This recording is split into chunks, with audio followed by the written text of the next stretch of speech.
Pemirsa, menjelang karya Ida Betara Turun Kabeh, persiapannya terus dilakukan krama dengan ngaturang ngayah di Pura Ulundanu Batur, Bangli.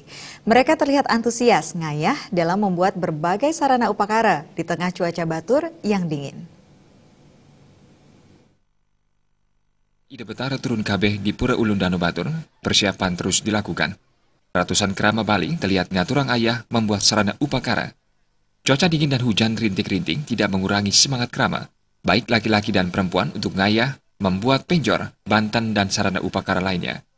Pengomong Pura Ulundanu Batur, Dane Jero Gede Batur Duran mengatakan, persiapan karya Ida Betara Turun Kabeh yang datang setiap purnama kedasa sudah dilakukan sejak sebulan lalu. Hingga saat ini, belum ditemui kendala dalam persiapan karya. Untuk mensukseskan pelaksanaan karya, Dane Jero Gede Duran mengharapkan krama untuk ngaturang ayah, baik material dan non-material.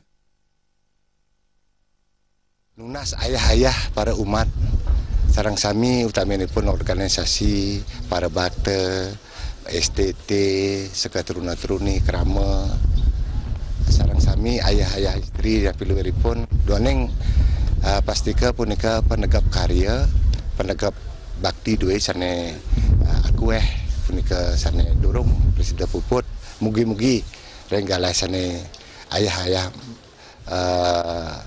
sarang sami para umat duwe sanes sampun siderauh titiang pengomong Pura Ulundanu Batur mandah Presiden ngaturang para masuk semua mugi-mugi ayah duwe sida kepica untuk rengeda sesunan sarang sami sana melengiri kireng Pura Ulundanu Batur micayang rahayu rajang panjang yusa dirge yusa sarang sami.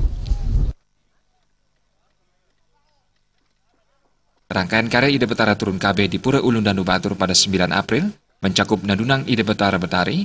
Selanjutnya puncak karya jatuh pada 11 April dan mesinap atau ngelua pada tanggal 24 April mendatang.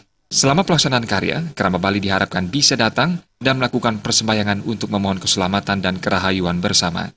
Suparyana dan Riasa, Bali TV.